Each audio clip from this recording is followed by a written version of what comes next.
Flash of leg, the taste of temptation, the smell of corruption, and things that go bump in the night. Slick your hair and wear your buckle shoes and all that jazz. Velma has it. I want a brand new start to do that. Roxy wants it. All my life, I wanted to have my own act. That's great. We'll be in touch. You know, I'm not quite finished yet. Face it, Roxy, you ain't never gonna have an act. You got connections? I would have said anything to get a piece of that.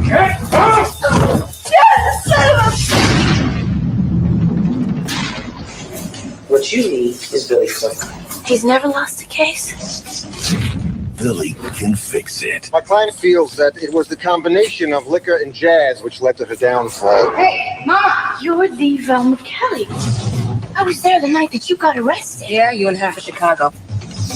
You couldn't buy that kind of publicity. But in a city where everyone loves a legend, there's only room for one. You want some advice? Keep your paws off my lawyer. Sweetest little jazz killer ever to hit Chicago. That's the angle I'm after. You were in the paper today, too. In the back, with the obituaries. They love me. They love you a lot more if you're a hang. You know why? Because there's no more papers. That's Chicago.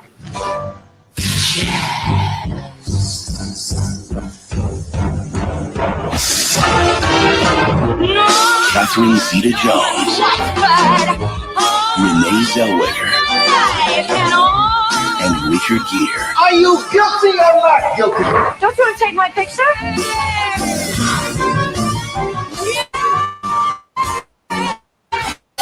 Good night, folks. Chicago.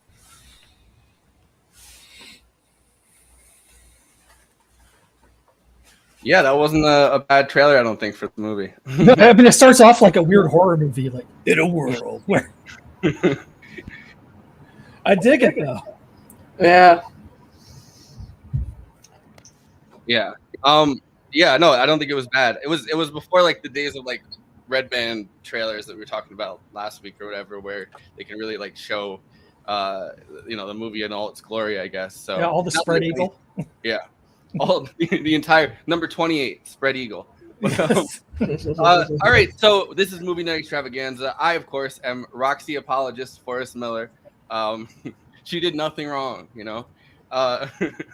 Joined by J. Andrew Lipschitz World, cartoonist, illustrator, book design, cover master, Ben Burgess associate, everything under the sun, really. And every night I'm out there trying to find myself. Trying to find new gigs, new drawing gigs, trying to find new things to draw. Joined also by, you guys really both went with the Murderers Row names, but Cell Block Tango was my favorite song. Joined by Cicero, Kristina Oakes. I'm Kristina on Twitch. and Patreon. Life is awful, but oh well. Yeah, we went from like having a conversation about Roe versus Wade and all of that to like talking about a movie where she lies about being pregnant to get out of being on death row, which wouldn't work, I don't think, right now. I think you'd have like Ben Shapiro and Steven Crowder saying why it's a shame that a fetus has to die, but that's the way it goes. You know what I mean? Like, and you'd have governors like Bill Clinton. When he raced home to execute somebody, he'd probably execute her. To prove that he's pro death penalty. Yeah. Damn.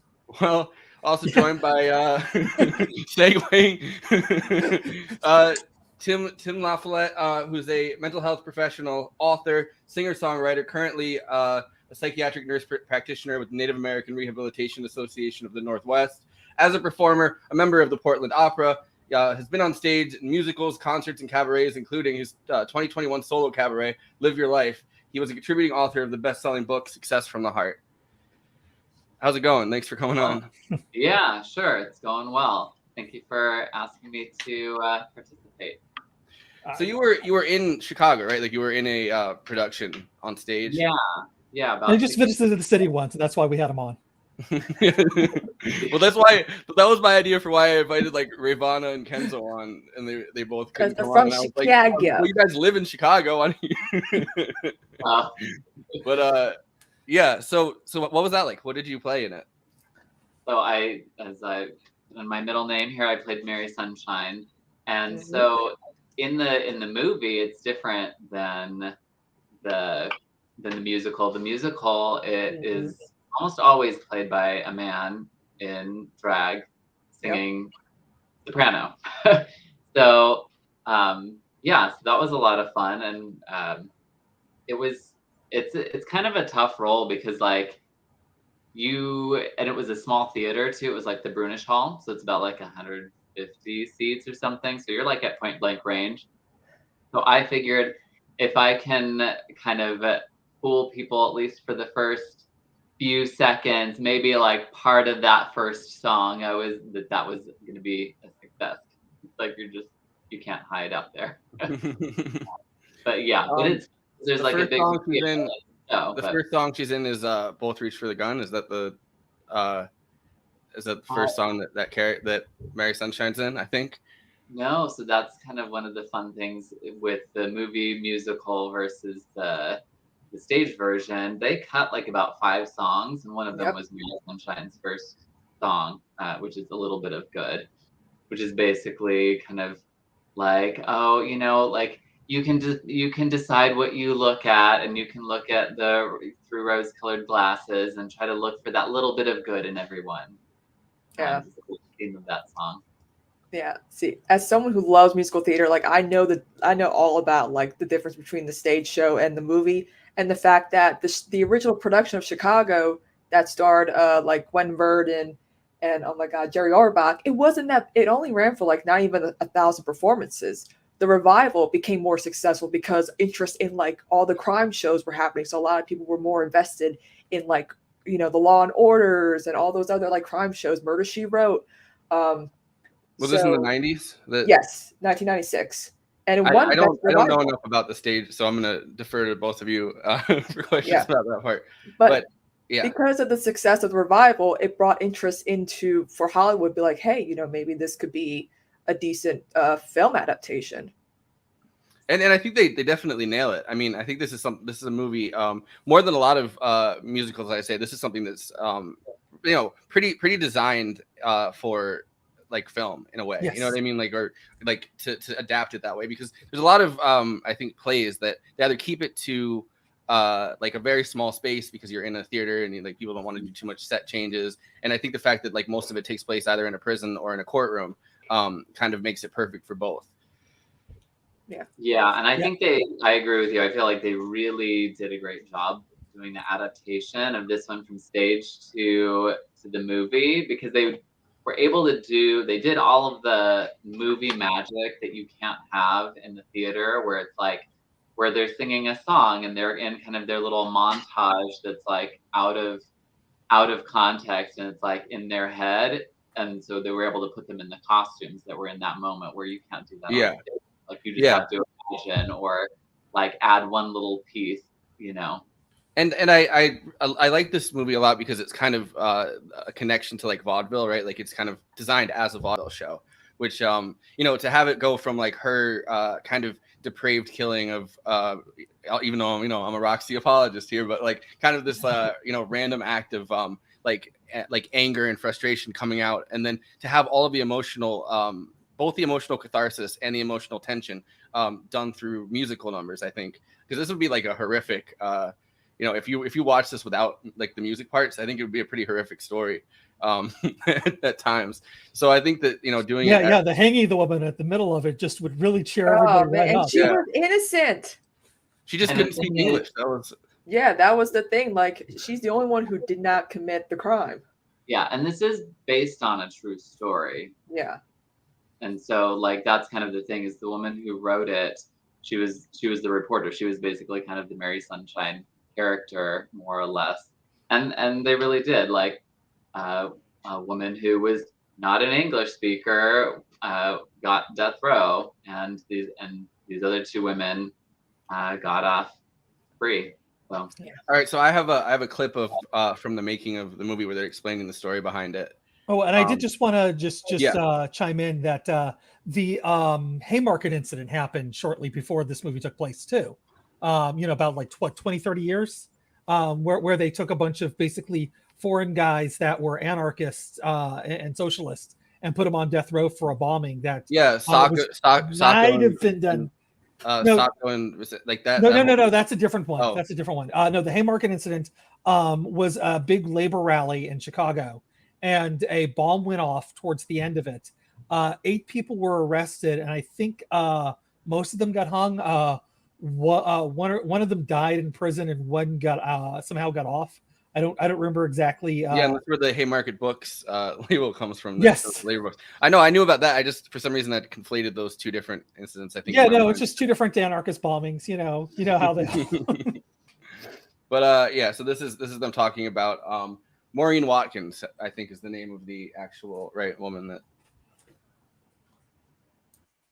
Lady named Maureen Watkins, who was a cub reporter in Chicago during all these jazz slayings by these women. She was what they would call a sob sister, writing articles for newspapers, more or less, in defense of these ladies that were murderesses, actually. She would spin them in a witty way that would then capture the public's attention. And then, of course, she wrote the play Chicago, and it was quite successful. And it was produced on Broadway almost immediately in 1930. It was a huge hit.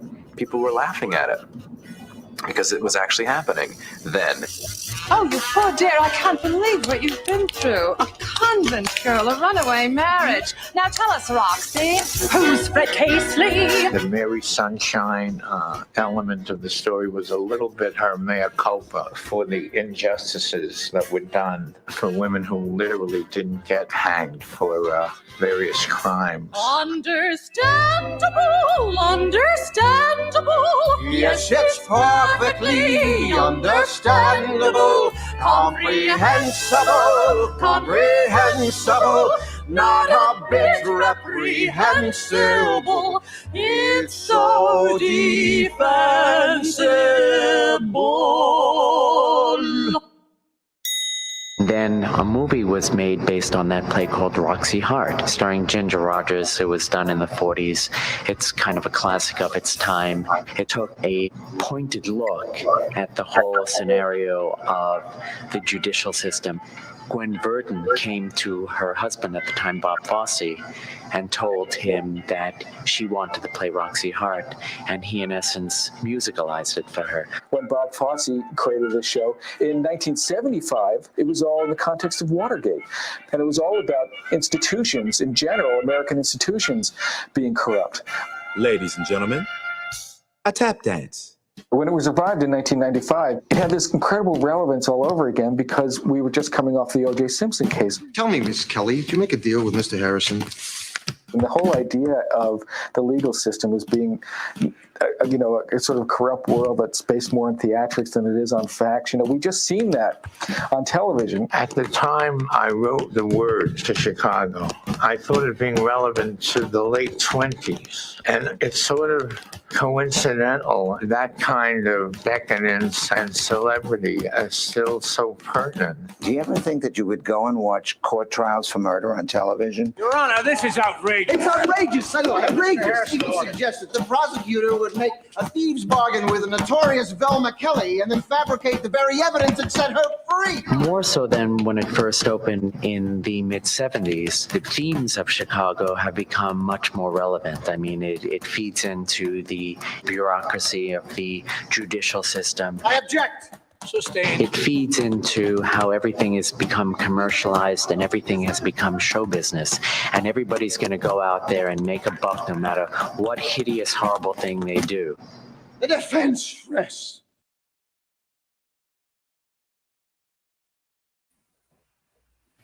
Yeah, so I think even more now, like with like reality TV and I mean, courtroom drama too, but like I was just looking at I got some notification from I don't remember what streaming site that they have like a Ghislaine Maxwell docuseries that just came out. Yeah, I just saw an ad for that. Like, so some of the most depraved and heinous people that really exist in our society get not valorized necessarily, but their stories get sensationalized, and we hear about it all the time. And like, it's a constant drip of that now, right? Like, so instead of breaking through, like your story breaking through to like the local area, and then like kind of trying to play to the press, like now everything can break through. And so I think that Chicago is more relevant than ever because of that. I'm also looking forward to the Lifetime movie where Richard Grieco plays Johnny Depp in the Amber Heard, Johnny Depp trial. Is that coming? I don't know. I just made that up. Hey, someone suggested that Johnny Depp would make a good Mephisto. But speaking of, Richard Grieco was in 21 Jump Street with Johnny Depp. If you're wondering, yeah. Okay, but can we also talk about some of like the casting? Yeah. Yes. Yeah, I want to talk about that too, because like this. So Charlize Theron was originally supposed to be Roxy Hart with a different director, Nicholas Heitner. Not familiar with his work, but when he withdrew, Rob Marshall took over. Theron had to audition again and lost to Renee Zellweger. And this was like Renee Zellweger's kind of big breakout, right? Like she was in other stuff, but like this is kind of. I mean, this was like her mainstream, like she had like lots of buzz with Bridget Jones' Diary was kind of her big break. Yeah. And this was like, this is the movie that proved that she's a star. And then like she did another musical right after this, Down with Love, which both me and my wife saw while we were dating. Ooh. Another breakout I think for this is Taye Diggs, and I completely forgot that Taye Diggs. Yes, post Rent. Yeah. I know, and that's the thing. Like this musical, like again, the stage musical has been running around the same time as the original. Yeah. Also, Kathy Bates was Rob Marshall's first choice to play Major Mama Morton, but she was scheduled to film About Schmidt. So Queen Latifah in this movie and Kathy Bates and About Schmidt were both nominated for Best Actress and Supporting Role Oscars in 2003. Yeah, that would have been a weirder. Kathy Bates as Major Mama Morton. I think Queen Latifah kills it in this. Oh, she does. Imagine John Travolta as Billy Flynn. Ooh. Oh. Wait, what era? Like, I want to see what John Travolta looked like in 2002 because he went from he did do Chicago, but he did Hairspray. Yeah, he was like halfway through his transformation into the the mountain of a man that that we know today. So I don't know. He was his face was starting to expand. I think he could have still done it. I definitely think he could have done it in like the 90s or something. I could have seen that. Yeah, but I mean, he's got the right charm, and plus, he's a hell of a good singer. Yeah. I know. I feel like Richard Gere was a little controversial for his singing style. I understand. Tim, maybe you can talk a bit about that. I thought he did a really good job with it. I'm with you there. Like I don't know, and that's sort of the thing with musical theater people versus like the movie version of things, and where it's like there's so much like criticism that goes back and forth. But I'm like, they all did a really good, legit job, like with the singing. He actually learned how to tap there are dance too. musicals where, yeah, there were questionable choices on casting, but this, I thought everyone was like well cast as far as like their singing ability. They didn't, from my awareness, I don't know that they like changed keys to try to adjust people. Like, they all did a pretty good job. Like I was shocked because even Catherine Zeta-Jones, she was pregnant while filming this, and they wanted her to have her long hair, and she's like, "No, I'd rather have a short bob because I want people to see me do all my dance. I don't want people to think that I had a stunt double doing all these like crazy dance moves because Velma Kelly is like one of my dream roles." And so I used to dance to I Can't Do It Alone and the Cell Block Tango and all that jazz. I mean, I still know Cell Block Tango choreography because I mean, whatever. And every time something happens, like to like some like idiot online, I try to post a clip of her singing, you know, her part of "They Had It Coming," you know, So I'm like, yeah, I'm a big Chicago fan. Yeah. I think that yeah, so she came out of musical theater. I watched some of her talking about this. She had like a lot of experience with musical theater, whereas Renee Zellweger didn't. And I think it definitely shows through throughout this, right? Like she's definitely kills it. She knows how to belt. Yeah. And you know, I think that Renee Zellweger like is good, but like in this, but I think that Catherine Zeta-Jones definitely like steals the show if I had to like pick somebody. Yeah. Yeah. And everybody kind of steals the show from her. Yeah, I think that Renee Zellweger, she did the best job that she could with the singing. It's like I don't think that's kind of her first thing, but also like the character doesn't need to be like that particular character doesn't need to be like, oh my gosh, she's the best singer out of everything. mean, Pamela Anderson just recently played Roxy Hart on Broadway, so clearly. Yeah. I mean, even when they were talking about like the people who originally played it, it was like Gwen Verdon, Cheetah Rivera. Yeah, like Gwen Verdon was not like the greatest singer. She was more of a dancer actor. Yeah, same with Cheetah. Yeah, and she made a guest appearance in the movie version. Mm-hmm. The woman that's smoking, she lets Roxy know that, you know, you just have to make her happy. Oh yeah, that's one of the few like random characters in this. This movie actually is pretty I feel like it's pretty sparse when it actually comes to characters that like have, you know, like actual lines in it. Like I think that it's kind of cool they do it like that. It's like aren't that many like side. I mean, besides, you know, the whole cell block and stuff, but like besides that, like I think that they did a good job just focusing on the main you know characters in this. Yeah. I like the Billy Flynn character a lot. I think that it's like I think my favorite line in the movie is during the All I Need Is Love number when he's walking through and like it stops and he goes back to being whatever, and then he's like you only mean one thing to me.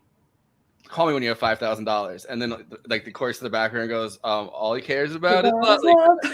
Yeah, I don't care about expensive things and all this shit. It's all like a contradiction. Well, that's what I like about like they really had to figure out a way to adapt because there's like diegetic and non-diegetic when it comes to like musical numbers. Like we have to be like aware that they're performing, or it's like all of it's really in their head. What we're seeing, what's going on in their head. So like. Lindsay Ellis always explained all this stuff when it came to like movie musicals and why certain movie musicals worked, why others didn't. Like you saw a lot of attempts made after Chicago. We saw with Phantom of the Opera. That was horrible. Cats. Hairspray was really well. Les Mis, not too bad. I actually loved Sweeney Todd. Like that was a good adaptation of a stage musical because they took what made it a stage musical out and made it for film. Into the Woods was pretty good, but like there was that movie musical boom of like the mid 2000s. You skipped my two favorites. Oh, You're going to be obscure ones that no one's ever heard of. Yeah. It's a Reefer Madness and Repo the Genetic Opera. Yes. Like, of course, those are my favorites, right? But they're doing Merrily We Roll Along, which is an old show, and they're doing it for like they're gonna be filming it for like 20 years. so that the actors can like age with their characters. And I'm like, oh Christ. Yo, imagine you spend 20 years on that though, and it's not good. Like, I mean, a dude who abused his ex-wife is the lead, so it's like, it's not too late to recast. So who's starring in it? It's Sean Penn? Isn't it Blake? He's starring Glee. I think his name's Blake Jenner. Okay. He was married to Melissa Benoist. Okay. Who was Supergirl. Oh yes, her. Yes. Yeah. I don't Tim, know anything about. And this is what we do: we start to talk about a movie, and then we go on a tangent, and the tangent goes in 50 different Well, directions. no, it's true. I mean, Chicago is one of the Chicago won Best Picture performance, but not the movie. But, The movie is kind of fun. It's got I would imagine a solid cast. Steven Weber comes in and just steals the show in it, and because I mean, if you ever seen the actual original Reefer Madness, it's like this 30-minute serious like drama that's like, oh look, they smoked marijuana and now they're murdering people. Like I think they eat the baby at one point in it. Well, also too, like I know Chicago they do kind of the musical. Chicago satirizes like the glitz and glam of wanting to be famous. And I mean, we see that today a lot with, as Forrest mentioned, reality TV, and also to a lot of social media influencers, people on TikTok. They all want their fame, but they don't want to do like the hard work. No one wants to commit a murder anymore. No.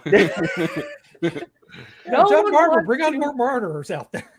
No one wants to hold their arsenic. No one wants to. But no, I did see Reefer Madness, the actual the non-musical one, as when I was younger, and the movie, the movie that. Oh God, yeah. I saw the service announcement. Yeah, but no, watch the musical. It's a lot of fun. Nev Campbell's in it, and what's her face from Frozen? I forgot. I don't know anybody from Frozen. Idina Menzel. No, not Idina Menzel. Oh, Kristen Bell. Oh yeah, Kristen Bell's in it. Yeah. Christian Campbell. Alan Cumming. Another. Well, I didn't get adapted. Oh man, Alan Cumming. I mean, he would have been a pretty decent he's known for playing the MC in the revivals of a cabaret. He's still playing that character after all these years. He would have made a decent Taye Diggs character, introducing. But also, he probably would have made a good Billy Flynn for another stage production. Yeah. Taye Diggs is really good in this. I remember, I didn't remember that he was broke through in this. But I remember Rent. I've watched Rent multiple times, and he was in that too. Really don't like Rent? Rent, the movie's not that good. I mean, I don't know. I think it's all right. I didn't expect that much from it, I guess. I remember where I was when I saw Rent, and it was it came out Thanksgiving Day, and so my mom and I saw it. We were the only people in the theater seeing it. And I was like, okay. That one was not as great of a adaptation, but again, I think that it's better than forcing people to say oh well, you have to fly out to New York and spend $300 on tickets to see it. It's more accessible. Yeah. I always tell people who want to see Phantom of the Opera, I'm just rent the 25th anniversary one with Ramin Karimloo and Sierra Boggess. I'm it's better than the movie because it's actually a film version of the stage production. Yeah, or just go see the stage production. Yeah, I mean, standing later crash on you. Well, tickets to stage productions are pretty expensive if you're going to I don't know. That's why I love local theater. Because usually it's just as good as the Broadway. Yeah. So they're not going to fly a helicopter through the stage if you're doing Miss Saigon, but whatever, it doesn't matter. I remember seeing the local production of Fiddler on the Roof where my mom played the accordion. And that's awesome. A lot of again, I have to mention Lindsay Ellis because she did a whole video about how times were changing after the 60s and how people wanted more nitty-gritty movies like cabaret, film adaptations. So movie musicals like Hello Dolly just did not work. So you had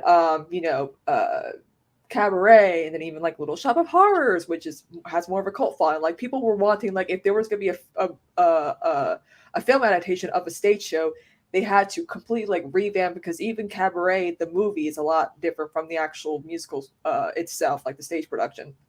Now, is Paint Your Wagons a stage play? Yeah, I haven't Okay. ever seen it. I've never seen it produced, but I love the Simpsons where they were going to watch it, and Homer's like, Lee Marvin and Clint Eastwood. Wow, it's going to be the toughest cowboy movie ever. I still think Chicago. I'm probably absolutely right about this though, but Chicago definitely influenced a lot of Hollywood to like, hey, let's do first Moulin Rouge was a hit, which I'm surprised that wasn't actually a stage musical soon after the film came out. I mean, it took like 20 years for it to be a stage production. Even then, they made some changes.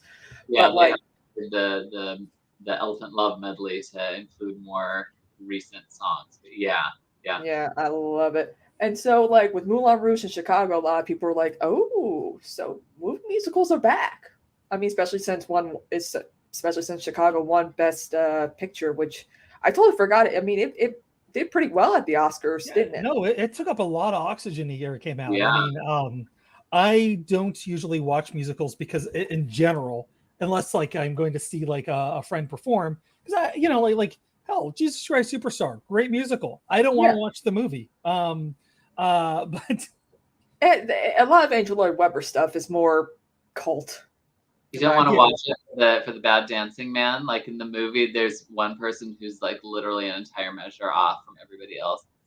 Okay, anyway. See, now you sold me. No, nobody sold me about this before. Watching just that one moment. We'll see if we can just find that. It's like the stormtrooper in Star Wars, right? Going and knocks his head on the door. Andy only watches things if someone's like, this sucks, and you need to see that this. He's like, oh, this is great. Yeah, you should see my letterbox. It's insane. You know what's interesting though about when a stage musical becomes a film is that there's like this like swell of interest in the actual stage production. So like even though the Phantom of the Opera movie sucked, there was so much interest in the Broadway show. A lot of people were going to see, it gave it that boost. A lot of people were trying to see Rent. I think there was probably like people were probably seeing like a torn production of, I think Les Mis was revived on Broadway when the film came out. I could be wrong because there's been so many revivals, but for Chicago, it's different. It has outlasted that movie like boost. Yeah, because it's like the second longest running of all time. Take that, Cats. Now, why do people hate Chicago so much? Does anybody know this? Because this is something new to me. I don't know. I never knew they did. So I asked multiple people to come on, and like a bunch of people kept being like, every time we'd ask, they'd be like, "I hate Chicago. I don't want to talk about it." And so I don't know. So I called this episode. Because it's not like a good representation of Chicago, period. Because it just focuses on the sensationalized like crime aspect. But I'm like, it's kind of accurate for the time period, probably. There needs to be a Lori Lightfoot character. That's how you do it. Yeah, I wonder. I don't know why that is, but I've heard that from people too. I'm like, I don't know anything about Chicago, but I was in the musical, and they were like, it's nothing like that. But I think it was just sort of representative of it. At the time, like in the sort of 20s. Yeah. Time period. I mean, I'm thinking maybe it's because a lot of people are like, oh, it needs to just close already. Like it's been going on forever and ever. Like, why do people still see it? And it's the same with like Phantom of the Opera. I'm like, why do people still see it? I have no idea. Yeah, the people were saying that about Cats for a while. Yeah, I'm still saying that about Cats. Why do people still see it? Well, I just saw Cats earlier this week because it's touring through Portland, and I was like, because I have like the season ticket for the Broadway and Portland shows, and so I was worried you were talking about the movie. Oh God. I haven't seen the movie. I haven't been able to bring myself. If you take edibles or any type of like substances, huh? If you take any if you want to watch the actual movie Cats, like not the good stage production Andrew Lloyd Webber did like back in the late 90s, but like the actual movie, take some drugs. But like also too like wait, Tim was telling a story. I want to hear about. As far as like Cats, I don't. my theory about Cats is that like when it first came out, people were like confused, like what is this? Like I need to see it again, and that's just the curiosity just kept going. Yeah. There's almost no plot. It's just like 2.5 hours of introducing new characters, and there's like only maybe 2 or 3 that you actually care about. Yes. And so anyway, it is what it is. But that did last a really long time. I don't know what the situation is on like shows that last a really long time and the ones that just sort of like are a flash in the pan. Like why did Amelie not make it very far? Because there's another like that was a movie to musical, and there are a lot of those now where it's like, oh, this movie was successful in the 80s or 90s. Let's turn it into a like Beetlejuice the movie. Dreamgirls did really well too as a film. It's amazing how like long it does take to make a film adaptation of a musical. I mean, Jersey Boys opened in 2005, and like 2014. Though in my opinion, Clint Eastwood was the wrong director for the film, because I'm actually friends with John Lloyd Young, who won the Tony for playing Frankie Valli. And even I'm like, I watched it and I'm like, Clint Eastwood just sucked the life out of like the moments that we love most are the performances from the Four Seasons, and it's just not a whole lot of performances, and like it's just, I don't know, I felt like he was just the wrong director for that film. And I know and he was in Picture Wagons. Yeah. And I know Des McAnuff is doing his own version for like IMDb, and I'm like, oh, I see how this is. With Nick Jonas, I'm like, I see, you didn't like the film, so you're doing your own version where you get to direct it. The only thing I can imagine with Clint Eastwood as a director now is Gran Torino, where he's like yelling at the games and people would like get off his porch or whatever. You know what's interesting too is the fact that the cast of Chicago, they haven't really done many like movie musicals, like anything, especially how talented they are. I mean, I can see Richard Gere doing more, Catherine Zeta-Jones for sure. And even, I mean, Renee Zellweger did win the Oscar for playing Judy Garland, and she really had to practice because she did her own singing, I believe. I mean, she's come a long way since her Chicago days. Yeah, and I mean, even Down with Love, which came out a year later. I don't know if anybody else has seen that, but it's and it's been a while since I've seen it. But I do remember Renee Zellweger was a lot more charming and engaging than she was in this movie. But of course, she didn't have like Queen Latifah upstaging her, like and Catherine Zeta-Jones just chewing the scenery. So this is about the process of getting Renee Zellweger ready to be in the movie, or to sing and do those parts of it, because obviously she can act, but we didn't want to use any doubles for the singing or the dancing. Watch this.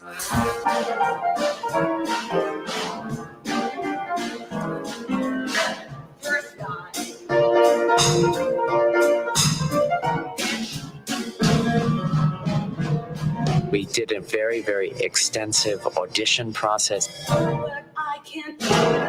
to make sure that what the audience is going to see on screen is what these actors can do. I'd go. We go.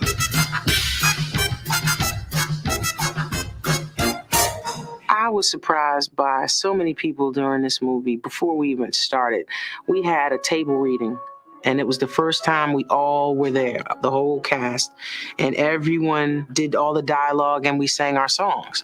My sister and I acted I was completely surprised. I mean, I obviously I figured like, well, they must know what they're doing. Why would they put themselves in the situation with all this singing and dancing if they couldn't do it? And then, we did the reading and everyone stood up and sang their songs. And I was like, man, listen to them.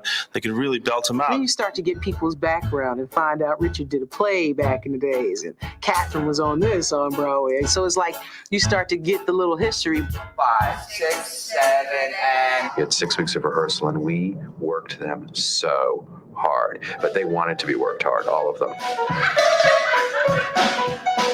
It seriously was like school. There was first period, which would be singing class in the piano room, while Richard was at tap, and then Catherine would be doing all the jazz on the main floor. And then we'd rotate. Catherine would come to singing class, and Renee would go to the main floor, and Richard would go to, whatever it was. It was fantastic. Catherine helped Renee so much because she was the pro and Renee was the one who was learning. I called her the drill team captain because when we'd be learning our dances, I would step a few paces behind and watch her feet and, see what she was going to do next.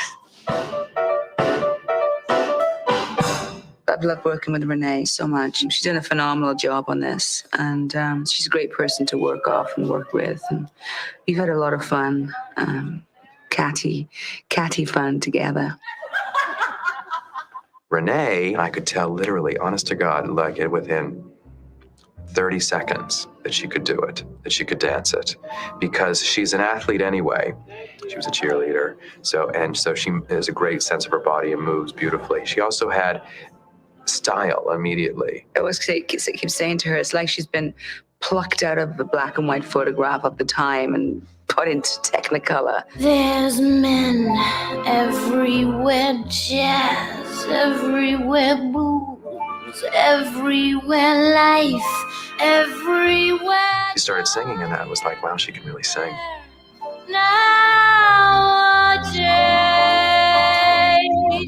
It's astonishing. She's so captivating, and she has a wonderful voice. And that's good, isn't it grand? Isn't it great?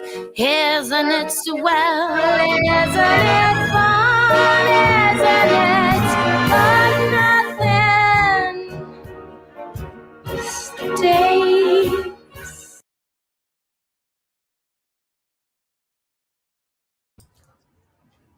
Yeah, I don't know. I feel like we watched two different movies. I thought we're casting a thing. Michael Jackson and Prince were considered for the role of Billy Flynn too.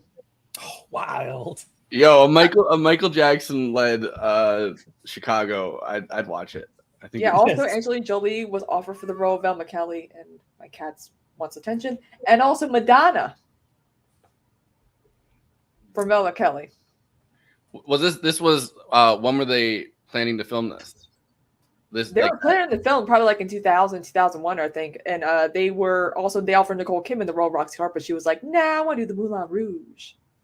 Which I think that was what the Lord wanted. Yes. That was the right choice. Yes. Yeah, I can almost not picture anyone else but Catherine Zeta-Jones as Velma Kelly. Like she absolutely crushes it in this movie. She really nailed it. Like she committed 100%. Like she had all of those dance moves. I don't know if some of the other people on the possibilities list could have done the same on the There was endless, the list of all these considerations. I mean, Angelica Hudson would have been Houston? Yeah, Houston would have been the daughter of John Huston, the great director. Yes. Yeah. Would have been offered like the role of Matron Mama Morton. I'm like, and also they even consider Kristen Chenoweth for Mary Sunshine. I'm like, oh man.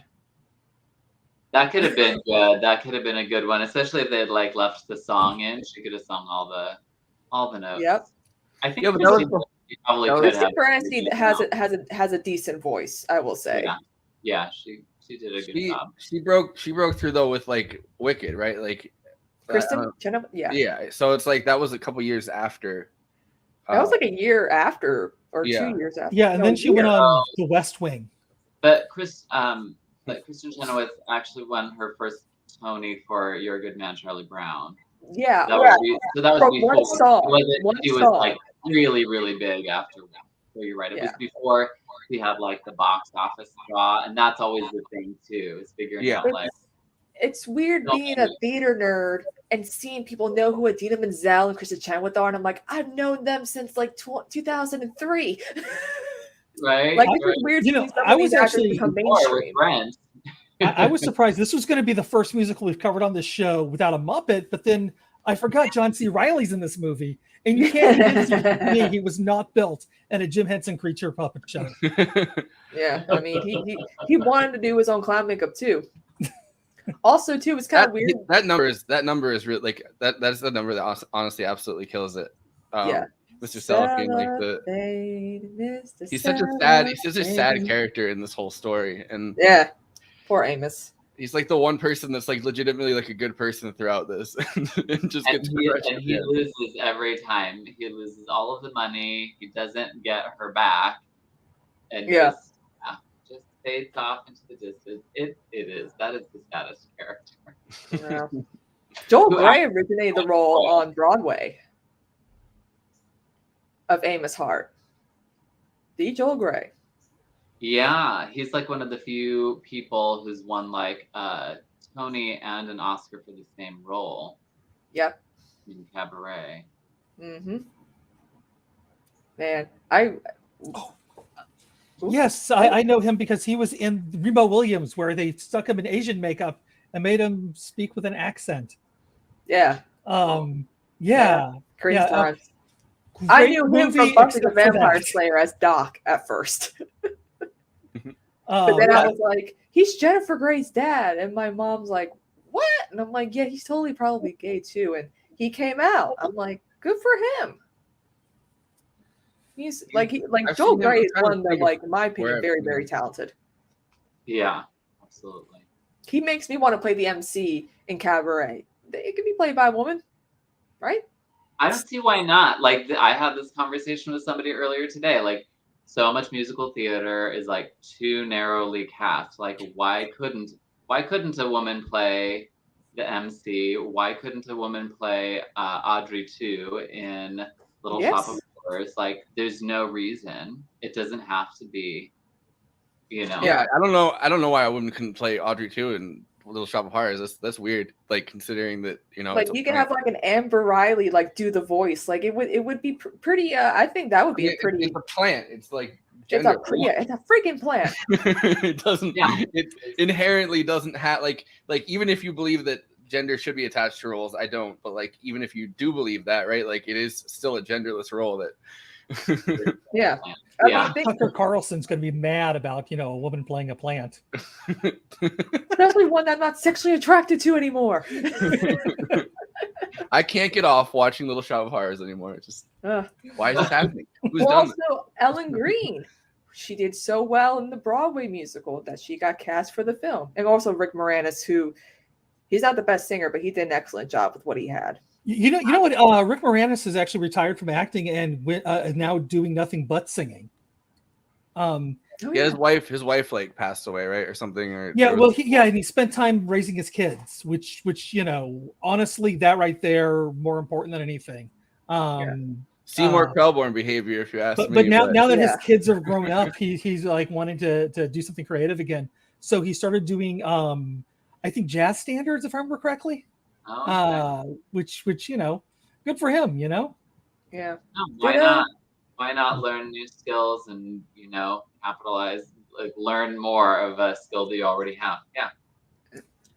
I'm trying to think. Catherine Zeta-Jones, didn't she win Best Actress for the role of Elma Kelly at the Oscars? I think I saw Best Supporting Actress. Yeah, it's always supporting actress, but like it's Which still is amazing to fantastic. me. Well, also too, like the Golden Globes have the category split, like Best Musical or Comedy, and then Best like Drama, which I feel like the Oscars should do that as well, just because it's just I feel like people don't take those who do really good comedies well, or even like musicals. I mean, that's why Johnny Depp won for Sweeney Todd, because he actually did a pretty good job. But no way in hell would he get nominated for an Oscar. Though I can't believe he got nominated for playing Jack Sparrow. Yeah, that's come on. The first Pirates movie was phenomenal. Yes, it was. I mean, like I'm sorry. What number are they on now? Like Pirates of the Caribbean. I was going through like Johnny Depp, like I was just done with Johnny Depp. Like I'm just like he's always playing the same role, and then he showed up as Jack Sparrow, and I felt like Michael Bolton in that Lonely Brothers sketch where he sings about Jack Sparrow. Oh yeah, this is the tale of Captain Jack Sparrow. Yeah, I came out of the movie and I was just like that. I was what? I was with a friend of mine, and we were split between seeing Pirates of the Caribbean or Serendipity. And the woman goes, Pirates of the Caribbean. Like, just trust me. Like, it sounds stupid. Just you want to go see that. Okay. Yeah. So like how that film is nostalgia for all the swashbuckler like type of films of like the 30s and 40s, and of course like with Chicago, the time period really sets in like what booze and jazz and like success. And I'm over here thinking, god damn, like Forrest said, no one wants to commit murders anymore for fame. Well, actually, there was that one woman who wrote a book about how to get away with murdering your husband, and she's now going to prison for it because she Damn. murdered her husband. Is she singing? Huh? I think Is that she singing? this movie, No.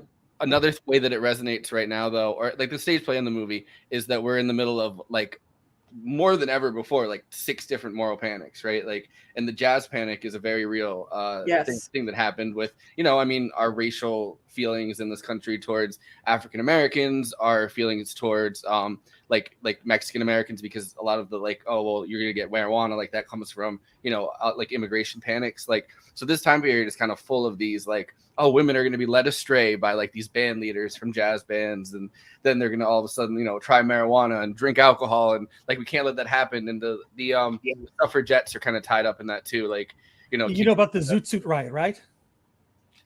I don't. I know what a Zoot Suit is, but Yeah, and the great song from I don't remember who did it. It was a ska band. It was like it was like that swing band craze in the late '90s that had the big hit. Mambo Number 5. That was before that, but anyways, in the 1930s, I think 20s or 30s in LA, basically the police were harassing mostly Mexicans because they had their pants hiked up too high with their zoot suits. Which is weird because now they're complaining that pants are sagging too low. Like, come on, white people, get it together. Just be happy that they're wearing pants. But I mean, in like a similar way, right? Like they're having the drag queen panic right now, and dear God. And every time you see the news, it's like, whoa, there's drag queens over here, which I love drag queens. Like I made an entire documentary about how much I like drag shows and stuff. So like this kind of feels like the same thing, like this life that leads you astray and somehow inherently is evil, and like you're a groomer, and I'm like, look, I just want to have a girlfriend or a boyfriend. Like I'm bisexual. I'm not trying to do anything. Like just let me live my life, please.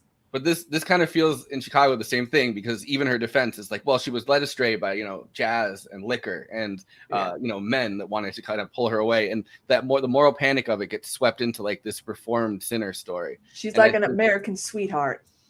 And I think that it ends up fully damaging or fully making the panic worse within that scenario too, because you have people coming out and saying, yeah, like I was a sinner because I got led into this world. And I think this movie does a good job of showing how phony and superficial all of that is. Yeah.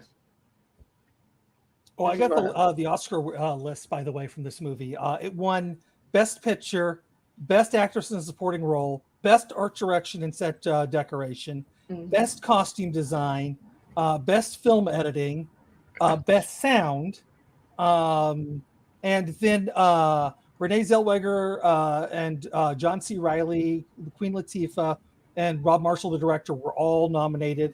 Writing, Screenplay Adapted, Bill Condon got nominated.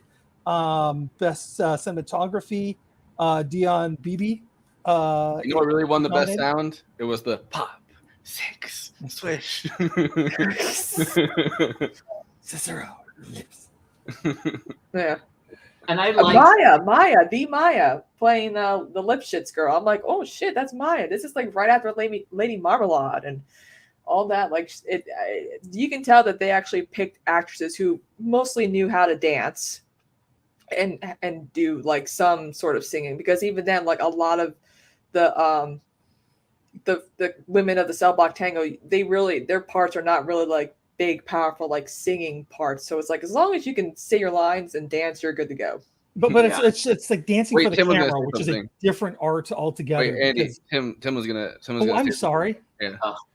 But I wanted to say what I really liked about the Cell Block Tango, and again, where the movie magic kind of like enhances what the musical brings to the stage, is that like they were able to have the monologues be not like just on the stage, like in the same costume. It was more like, more conversational. They were just telling the story to their other cellmates. Yes. I was like, yeah, that is perfect, because all, like stage musical wise, it's like you're just delivering a monologue in the middle of the song and then like going into the thing. But they had all the choreography, and they made it like in context with what it would be like telling it. Yeah, and I love the switch, like the switch in between, you know, all of a sudden it goes from like telling this, there's like a lot of horrific stories in this, you know what I mean, like that entire number, just, you know, story after story of murders, and like to have it that they can actually They turn did nothing wrong. to turn it into this like musical number that that, you know, actually has like the red ribbon. I don't know if they do that on the do they do that on the stage play with the red ribbon that they pull out the same. I think there's like different versions. Depends. I haven't seen like a larger production in a while, so I'm not sure if they do like with the ribbons or what. Yeah, a lot of the productions I feel like they vary. did everything in it. Yeah. Yeah, a lot of, and also too, like, and I think maybe probably the choreography is a bit more intense for the film. Yeah, I think so, because it's like instead of, I think most of the time that I've seen it, it's like they're all kind of in a row and they've got their chairs and it's like choreography with the chairs. And Yeah, that's what they did for Glee. And I'm like, this is exactly how the stage production of Chicago goes, doesn't it? yeah. So this was like they went all the way with it, which I think was great because that's like one of the most recognizable songs. We know all of the words, we know all of the monologues. So like they did everything with it that they could, and they kept it with that sort of vaudeville feel with the red ribbon scarf thing. Yeah. I remember when they did the song on Glee because Coach Beast was going through like an abusive relationship, and Coach Ross was like, "How is this supposed to help? You're singing a song about women dancing around in panties, killing their men for chewing gum." And I'm like, "What? Hey, it was annoying." This is a clip on the design and costumes and stuff that I pulled up. Yeah, I think it's really cool that they were able to design it like a, you know, film set, but also like a stage set.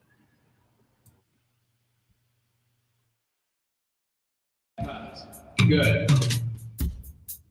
Okay, correction. Let's rehearse this, please. Hair, makeup, wardrobe, clear in the safe zone. When you're putting together the team for a movie musical, it's imperative that everybody share the same vision. And playback. And on this movie, everybody down to the key grip is making the same film. And that's why there's such a unity on the set. It's so collaborative, and everybody makes sure that their work is so textured and layered. He had it coming. He had it coming. He only had himself to blame. We're coordinating with sound, with playback. He's taking cues from the choreographer. All the sets that I've built were built all around the dancing. We were very conscious when we were making the set, such as the prison, that it looked like a real prison. But then the bars are removable, the walls are movable. We put in theatrical lighting to kind of enhance it. John Meyer, brilliant production designer, just lived this movie. In every pore of him. Well, one of the major set pieces is the Onyx Theater, because it's the place where Roxy sees Velma for the first time. It's also the main setting for most of the musical numbers. When Roxy goes into one of her fantasies, it's based here at the Onyx Theater. So we have that beautiful faded glory. The wallpaper crinkling off the walls. We've got lighting fixtures cracked and broken, beads hanging off of beautiful crystal chandeliers. And that's followed through with really the design of everything. So you see the costumes have the same feel to them. Everything was built literally to the dance numbers in the same way that Colleen Atwood did costumes that allowed dancers to move in the way they needed to move.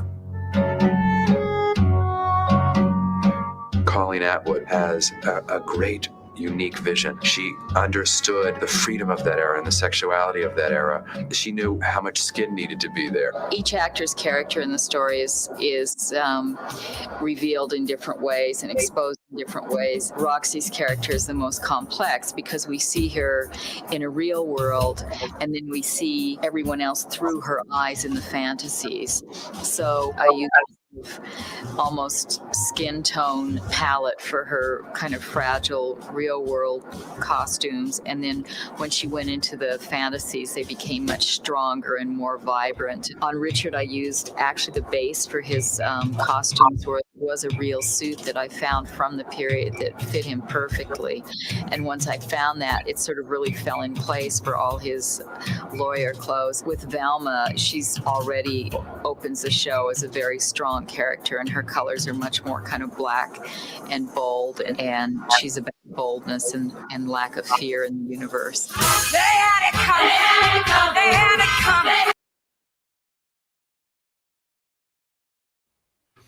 Yeah, so I like how much thought they put into the costumes and how kind of they have like almost like metaphoric, importance, right? Like her boldness or Roxy kind of coming into her own throughout this and, breaking through, but also being in this world where like we literally do watch her like in the real world kind of just getting thrown into like jail and stuff. So I didn't realize that Richard Gere's suit was a vintage suit. I wonder if that was an actual Arrow shirt that he was wearing.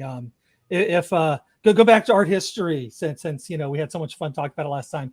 J.C. Leyendecker was a painter who rivaled Norman Rockwell for covers of the Saturday Evening Post, and he painted the Arrow shirt man, and like his paintings were like set the trends of the 1920s.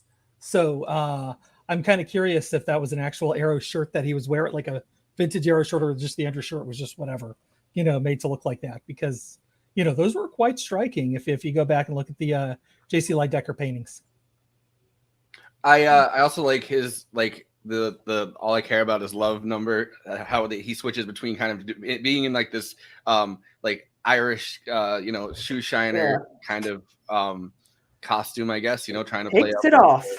Yeah, like I'm just like an extremely like I'm just extremely eager and earnest young man that's just trying to get these women off death row, like, and then you find out like through the dance like number that he's a fucking despicable sociopathic monster that just wants to win. Like I like that the dichotomy of it is shown through the costumes, I think, beautifully. But he's a damn good lawyer. He's the Saul Goodman of his day. I don't know. I think that the entire courtroom part, I love the projection of it. Like, he starts accusing the DA of planting the evidence or whatever when he's the one that did it, and he's like, what kind of lawyer would do this? Like that entire tap dance that he does during that, I think is a pretty amazing scene. Yeah, and consider my second favorite Richard Gere movie is another courtroom drama with what was that movie? The Hulk was in it.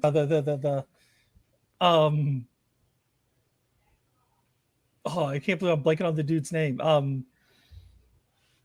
But anyways, yeah, there's a Primal Fears, the name of the movie. Yeah, that's the Arrow shirt man by J.C. Leyendecker. That is a striking shirt. Yeah, and fun story. The model that he used for that was his boyfriend, which he kept very much to himself with his roommate, quote unquote, publicly. And in the 60s, like right before he passed away, Norman Rockwell outed him in like this like a bit of anger, which destroyed his career. So in the 80s, when there was a big revival of Norman Rockwell, Leyendecker's work was kind of forgotten, even though, like I said, they were rivals with their work up until a certain point. So scumbag Norman Rockwell. Yeah, which is really weird because Norman Rockwell was very close to his gay brother. Yeah, but I think a lot of times these like creative decisions are more about like personal hatred of the person and not about like. The craziest thing though is Norman Rockwell's son got in on this. They were using the F word and everything. It was insane. Like if you go back and read some of this stuff, Jesus Christ. Norman Rockwell, pretty decent guy for the most part, except for that.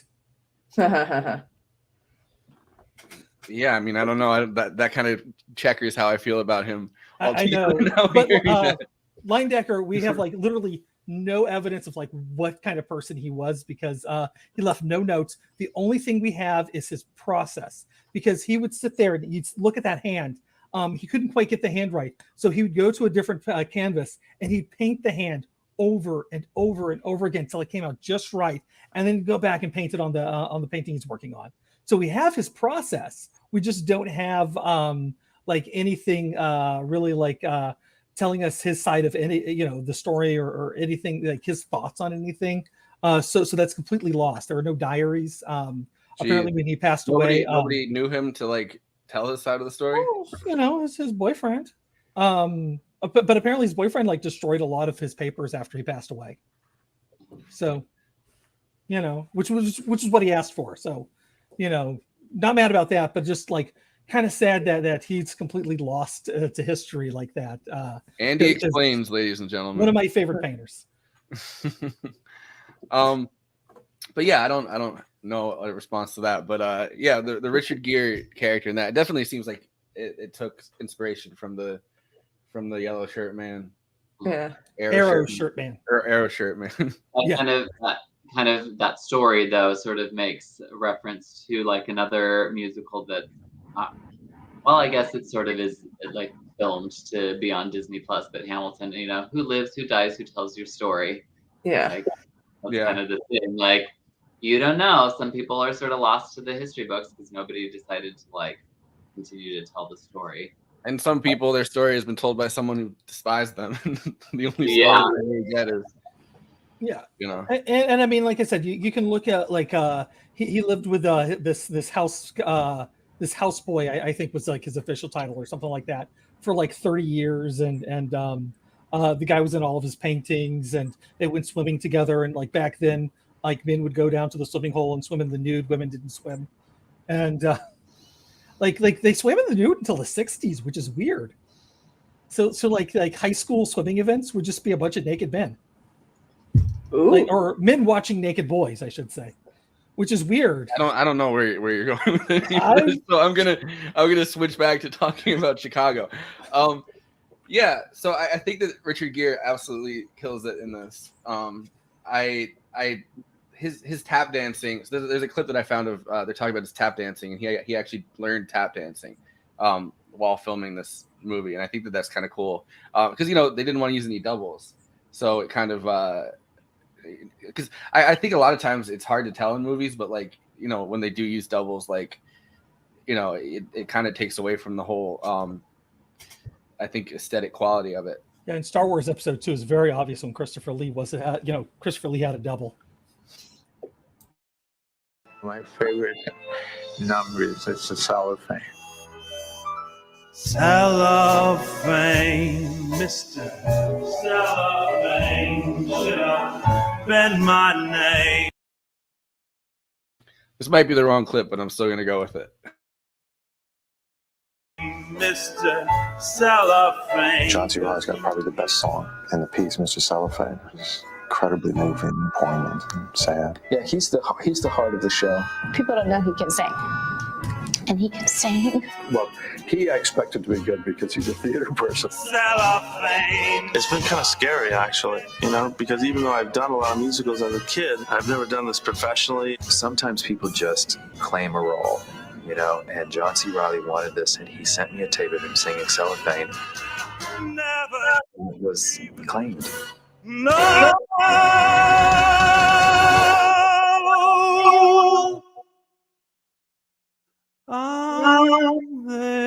He is a brilliant actor.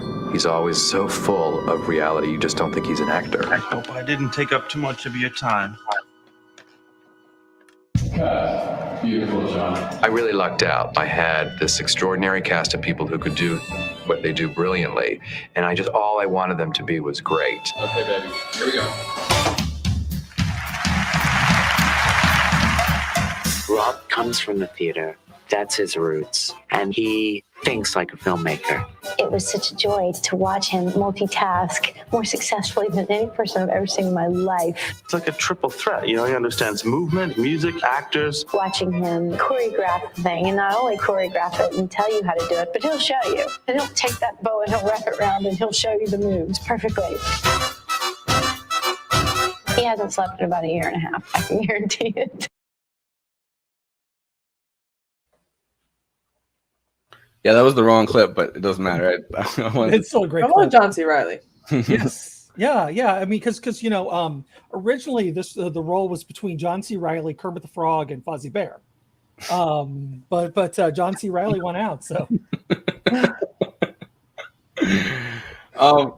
John C. Reilly does so many things so well. Like, I mean, even like Dewey Cox, like, is an amazing you know, that King Kong movie he did.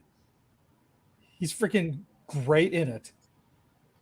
he like switches up too between doing like serious drama sometimes and that's not like serious drama. And, no, but I'm saying like, but as an actor, he switches up between like range. Yeah. No, he's comedy and yeah. Wait, so I'm gonna pull up the clip that I meant to pull up. I can't think of any John C. Reilly drama roles though. All I'm getting is just like him with what's his name from Saturday Night Live? The Anchorman. Oh, Will Ferrell. Yeah, because he did a bunch of stuff with Will Ferrell. He did a bunch of stuff with Will Ferrell, but this is the clip that I meant to play. Beautiful. Ladies and gentlemen, the next one is for picture. And we'll just keep this clipping along. It'll be nice. Action. Yes, Mrs. Hart feels that it was the tragic combination of liquor and jazz which led to her downfall. I bet you want to know why I shot the bastard. Shut up, Tommy. Richard is the perfect Billy Flynn. Perfect Billy Flynn. You're working with a star. Who knew? The guy is so talented. It's ridiculous. Give him the old razzle dazzle. I figured he looks great, and he's a good actor. What do you mean sing and dance? But he is incredible. Razzle dazzle them, and they'll beg you for more. I tried to get him over to the rehearsal hall to sing and dance, but he said, I'm not doing that. And he said, Rob, I can do it. I told him, I said, look, I can sing this. I don't know if I can tap dance. Yes, that is him doing tap dancing. That's him. I've never seen anybody sweat like that in my life. He said, again, it was like Officer and a Gentleman. Go more push-ups. He was unbelievable. I really enjoyed this whole experience.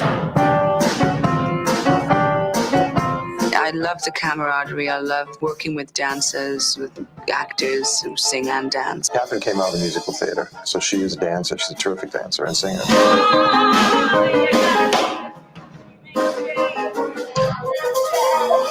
Oh, she's got a shimmy till the gutters break and all that jazz.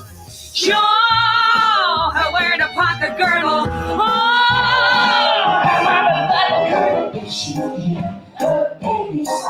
For all that jazz.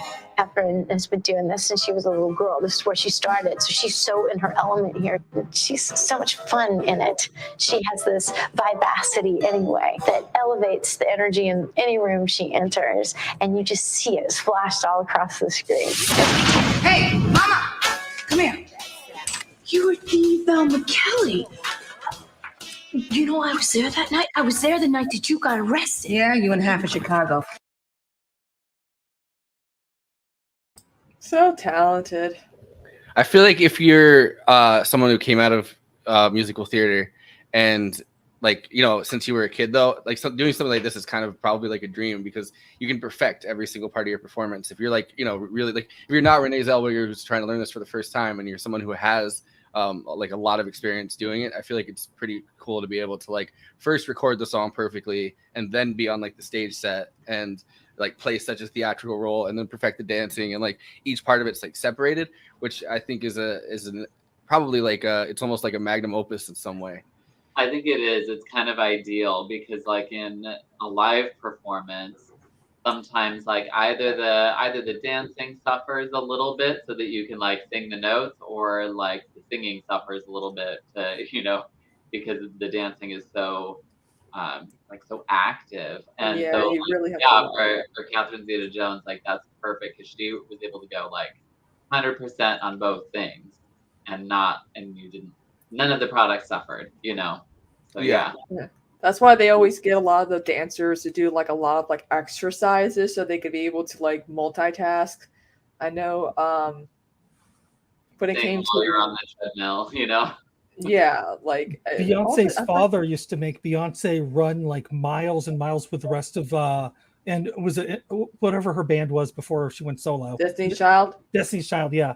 Like he would make them all run while singing, so they would like do like a 5 mile run, So and they that'd have be- to build it out. They'll he'd be be like singing- driving in a car behind, like, sing louder. So they'll literally be losing their breath. Get it? Because that's one of their songs. Yeah. Is it? I don't Nice. know. All right. I cool. I just expelled all my Beyonce knowledge right here. But like it's not easy doing like musical theater. Like people think, oh, it's so easy. I'm like, no, it's not. You literally have to be a triple threat. I don't think anyone thought it was easy. I've never heard anyone think the theater was easy. Trust me, wannabe theater kids were like, oh, this is easy, and I'm like, just you wait.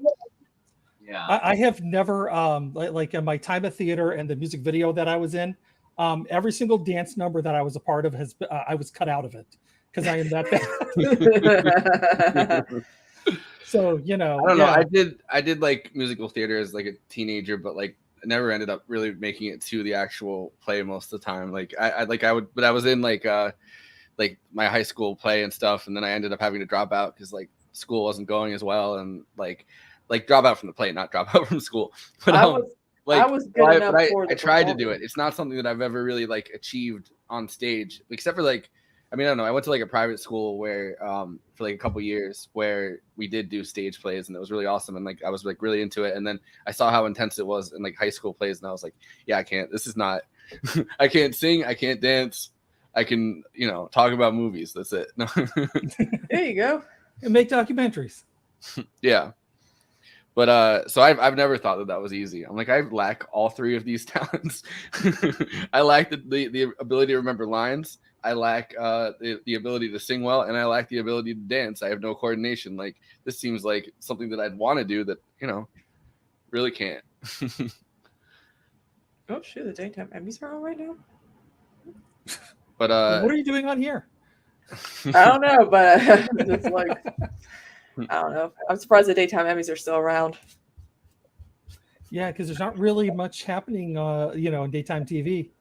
Yeah. I miss the soaps. Yeah, but All My Children was my jam. Speaking of Stevie, that's funny.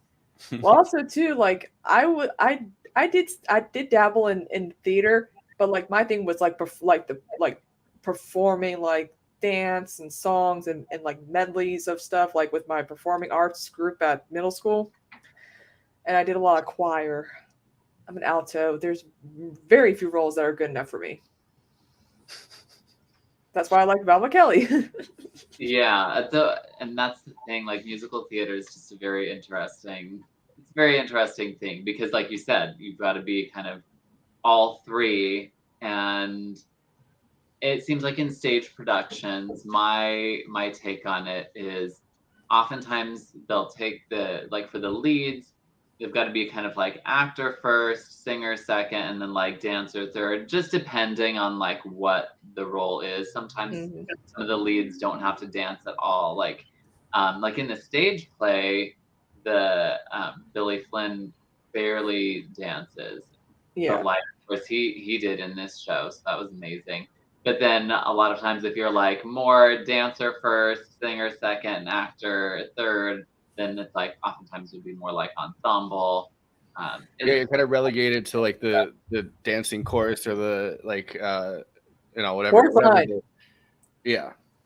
And it's interesting. A lot of musicals that focus on dancing, like Cats or Chorus Line, a lot of the ensemble cast are like not that great of singers. Like if you listen to like the original Broadway like cast album of Cats, it's like, oh my god, the only decent singers are Ken Page and oh my god, what's her name, Betty Buckley. I'm like, what's happening here? I have never had the urge to watch Cats, and I'm glad that I haven't because it seems more traumatizing than anything else. I don't know. I don't have enough drugs to watch. I mean, it's fun to watch when you're on an edible. I tell you that. Even with Chicago, you can be sober watching it. You said watch the one that's like the recorded stage version that was like in the 90s or whatever. That one's good. That's going to give you more like the actual feel of the musical. Yeah. With hopefully a little less trauma.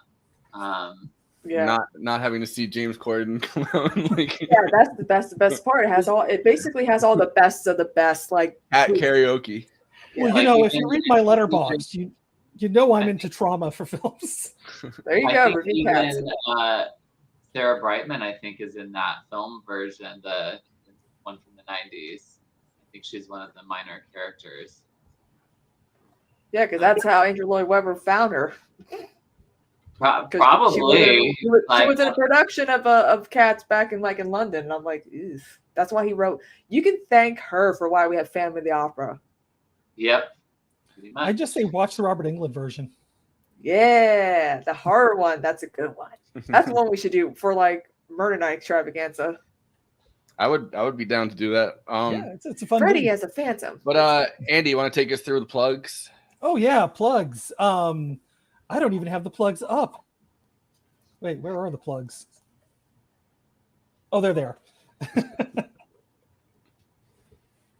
Hang on, sorry people. As you can tell, I'm really on. You're moving. I forgive you. You're Yeah.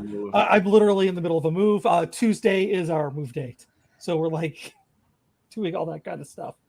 So, anyways, if you're watching us right now on Twitch and have not turned off with me trying to find this, if you can subscribe, that helps us out. If you have an Amazon Plus account, you can subscribe for free, and we get money, which is nice. To help us support renting movies, which is it gets more expensive than you think. Yeah, we've done almost 100 movies in a year. A lot of them have had to be rented. Yeah. If you're over on YouTube, do the YouTube things, subscribe, comment, hit that bell button.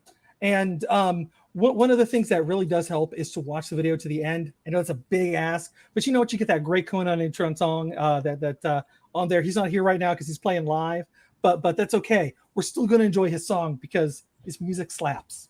Yeah, I wish I knew what city he was in and I'd plug it, but I have no clue. Although it depends on which coast, which time zone he's in.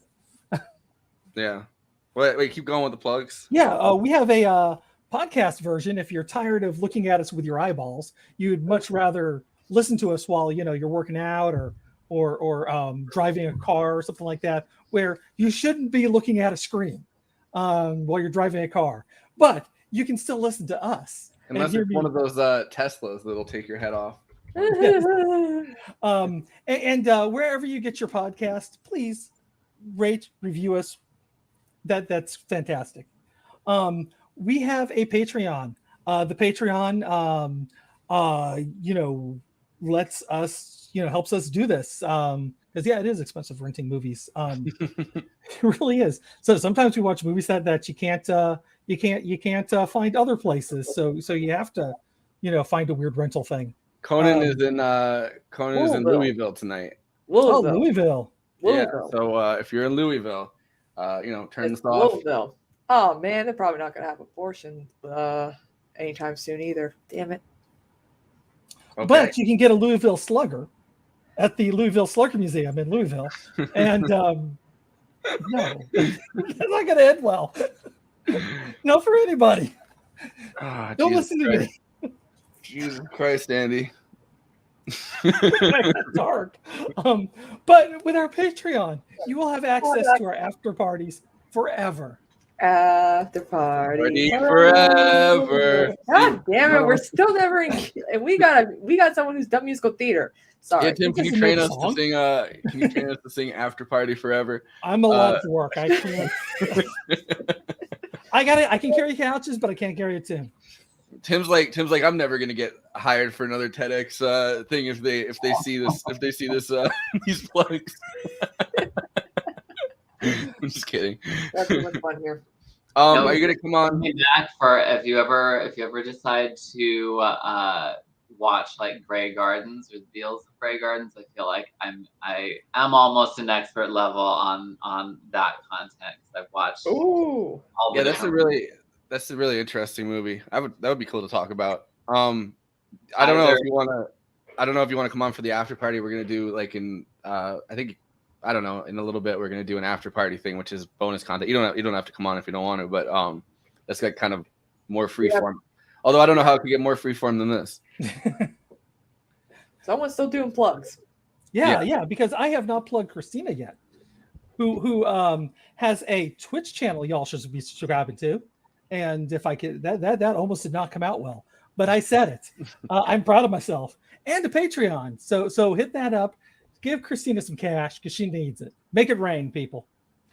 We're going to skip Conan because he's not here. But if you are in Louisville, go check out Louisville. Go check out a show in Louisville after we're done. To tell them show up after we're done. It'll be perfect. Or turn it off and go to the Conan show right now. Yeah, I don't know. When's he going on? Well, it's at 8 p.m., but I'm in a different time zone. That starts in half hour ago. I mean, I'm sure. Well, he's with a bunch of bands, so I'm sure it's not just him. Yeah. Well, who knows who's going on first? Yeah, because Service and somebody else. Yeah. Like Service does have bisexual lighting in their show. I saw the video. Hooray for bisexual lighting. This show is brought to you by bisexual lighting. True. And the bisexual lighting skeleton, friend to all. Tim, you missed it. There's a Wikipedia page where there's a skeleton in bisexual lighting. Just show off. I'll pull it up. And it's just the most random thing. So we were trying to explain. We were trying to explain one day.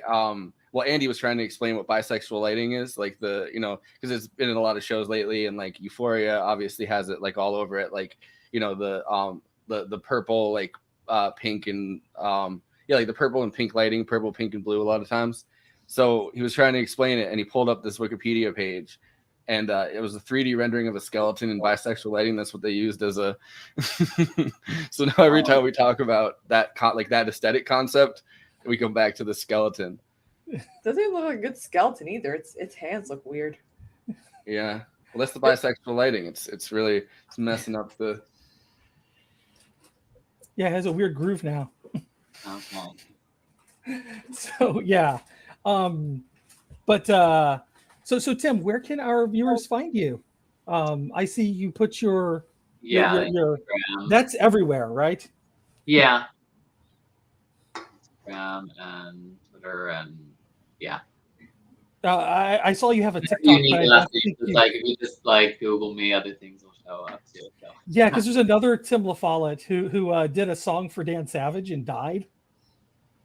Yeah, I think the other had ALS, I think. And that was so it's just like Chicago. I saw your name by the back by the obituaries. Oh yeah. Jesus Christ, Andy. All right. Well, I'm gonna do final thoughts, starting with Tim. If you have any final thoughts about this movie, anything we didn't get to, anything you wanted to bring up. So I think we covered kind of the main things. I thought it was an excellent rendering as a movie musical. Oh, I guess that was the other thing. Little tidbit was it was the first musical to win Best Picture since Oliver in 1968. So that's a pretty good long gap. Yeah.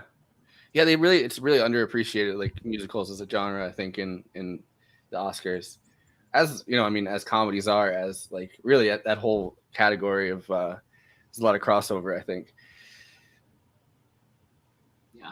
But it's cool that it won when it did. I remember seeing it. I think I was 8 or 9 when I first saw this. I was definitely too young to see this, but I was really into musicals, and my dad rented it, or he bought it or something, and I was like, yeah, this is awesome.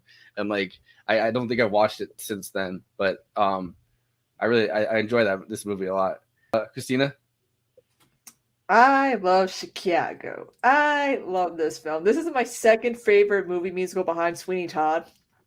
This is how you do a movie musical. You take away what makes it a stage play, you make the proper changes, you make different style changes, you make very, very wise casting choices. You can cast talented A-listers if they have the right training, if they have a decent background. You can pull it off. Okay, you can pull it off. I know that the musical itself, a lot of lead actresses get casted a lot, famous women like Pamela Anderson for whatever reason. But I think this really did deserve the Best Picture Oscar for sure. And I will always rewatch it. Okay. Andy, final thoughts? One of my favorite things about this movie is the fact that like it takes it takes these actors who have experience doing stage theater, but the thing is they can work it for the camera, and that's usually like the one thing that tends to be missing from a lot of these things is the fact that you have people who can bring it in front of the camera. It really I don't usually enjoy, like, it's like most musicals that are made are just straight adaptations, and just go see the stage play, like I say, even if it's like local theater, like support those people, because you know what, they love what they're doing, and they're going to be more more enthused that you came than like the Broadway stuff. Yeah, Broadway's great because you got the spectacle, you got the giant helicopter flying overhead over the audience, or would you say that you got the razzle dazzle? Yeah, that's actually a good way to describe it. Although I've never actually seen a show on Broadway, so I've never seen the razzle dazzle. But like, what though, I'm a big advocate of seeing local theater. I loved seeing Jesus Christ Superstar in college with the local radio DJ playing Jesus. I always listen to him while I was painting, so I'm just like, oh well, let's go see this. Sounds like fun. But anyways, but it also, because the fact that these scenes, all the musical numbers are, seem to be in Roxy's head, it creates her as an unreliable narrator, which I think really adds something to the film. And I'm not sure you could really pull it off the same way in the stage play. Yeah, and she's an unreliable narrator who's being played. And I think that's kind of fascinating that like she thinks that she's in control of everything. And in the end, she realizes, oh no, she wasn't in control of any of this. It was, it was all Billy Flynn trying to win a case, and like, it meant nothing kind of, like she did nothing wrong. And then she ended up with it. She destroyed all of her relationships too, doing it. Yeah. No, she's literally left had one friend in the end, Velma Kelly. It's a little like a Pygmalion sort of a story. Like yeah. Lady, Yeah. But I think that really just ties everything nicely together, because it has deeper themes than than some a lot of movies I watch. But so it's kind of nice that it ties everything together, and it really this, if you're going to introduce somebody to musical theater on film, you can't go wrong with this movie. Yeah. I think that that's 100% right. I'll say, we're going to be in the after party, the All That Jazz after party is what I decided to call it. We're going to be in that in about 15 minutes. I just want to say it's okay to admit that you can't do it alone. Sometimes you just have to admit it, and that's fine.